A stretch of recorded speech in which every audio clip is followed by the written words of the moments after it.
आप सभी का हमारे चैनल स्टडी विद हरी पर स्वागत है। आज हम एक पोएम डिस्कस करने जा रहे हैं जिसका टाइटल है how to tell wild animals. Let's start. If ever you should go by chance to jungles in the east and if there should to you advance a large and trainy beast, if he roars at you as you are dying, you will know it is the Asian lion।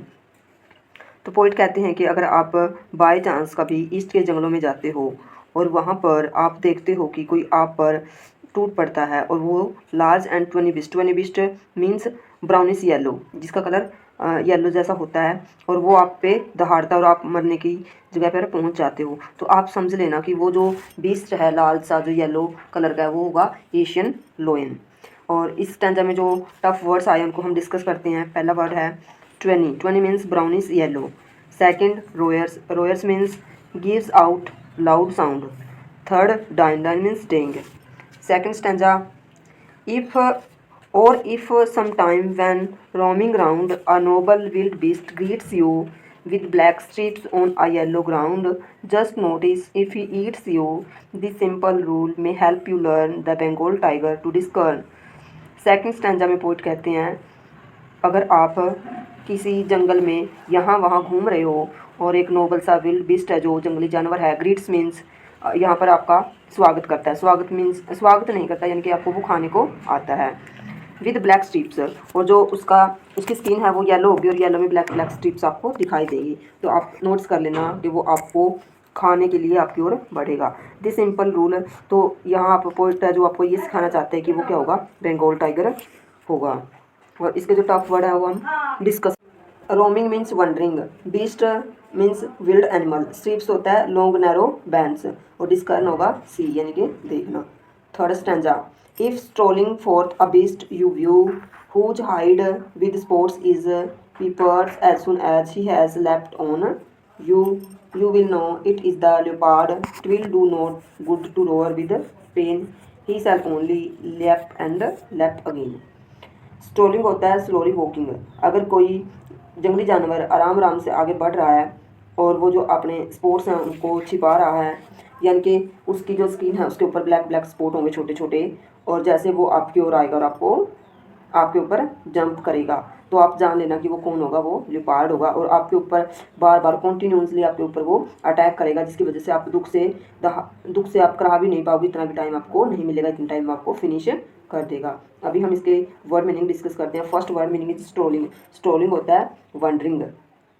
Second है hide होता है skin, और left होगा jump toward someone. Third stanza, if when you are walking around your yard you meet a creature there who hugs you very hard, be sure it is a bear। if you have any doubts I guess he will give you just one more kisses।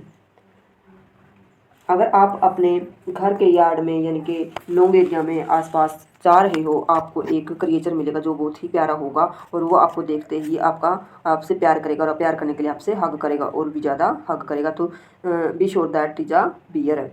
और अगर आपको इसमें कुछ doubts लगता है तो आपको बहुत ज़्यादा केयर भी करेगा। अभी हम इसके डिस्कस कर लेते हैं जो वर्ड मीनिंग्स हैं इसमें। यार्ड होता है कोर्ट यार्ड, यानी कि हमारा घर होता है जो उसके आगे और पीछे का जो एरिया होता है खाली वाला वो। हग्स होता है एम्ब्रेस, यानी कि हमें हग करना। केसेस होता है लविंग टच, यानी कि वो हमें देखते ही हमारी तरफ आकर्षित होगा। Next stanza, though to this beast of prey a novice might nonplus the crocodile you always may tell from the hyenas come with merry smiles but if they weep they are crocodiles. तो poet यहाँ कहते हैं कि ये poem क्यों लिखी गई है, ये अलग अलग जो हमारे विल्स एनिमल्स होते हैं उनमें अंतर करने के लिए लिखी गई है। क्योंकि नोविस होता है कोई नया पर्सन, और नॉन प्लस होता है पजल। जैसे वो जंगल में जाएगा तो वो पजल हो जाएगा, क्योंकि वो पहली बार गया होता है या फिर नवा होता है, तो उसको पता नहीं चलता कि कौन सा एनिमल कौन सा है।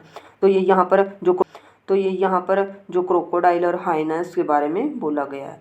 तो कहते हैं कि जो क्रोकोडाइल्स होगा वो हमेशा ही कैसे आएगा, अपनी आँखों में टीयर्स लेके, और जो हाइना होती है, हाइना कैसा होता है डॉग के जैसा, और वो अपने फेस पे बिल्कुल प्यारी सी स्माइल्स लेके आता है। और जो क्रोकोडाइल है वो हमेशा ही बनावटी आंसू यानी कि टीयर्स लेके आती हैं।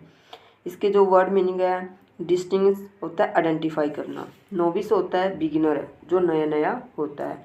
नॉन प्लस होगा कन्फ्यूज्ड। टेल होता है हेयर डिस्टिंग्विश्ड। और मैरी होगा हैप्पी।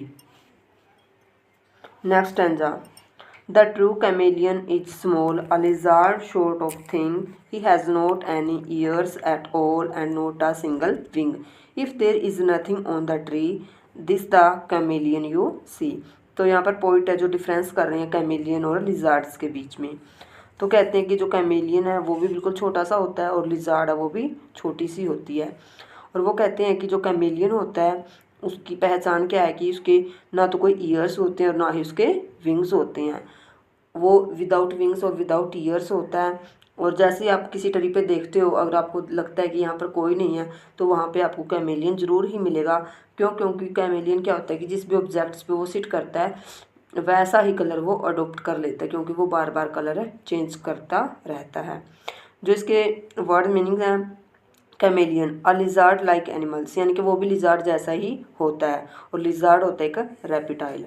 तो जो पोइट है हमारे और इस पोइम का जो मेन आइडिया है वो क्या है, this humorous poem suggest some dangerous way to identify wild animal. The poet gives a beautiful description of the Asian lions and the Bengal tigers. Then he point out about the leopard and the bear. He describes the hyena for its smiling face and the crocodile for its tears. Then the poet describes how the chameleon changes its color. Thanks students for watching this video. Like and subscribe my channel.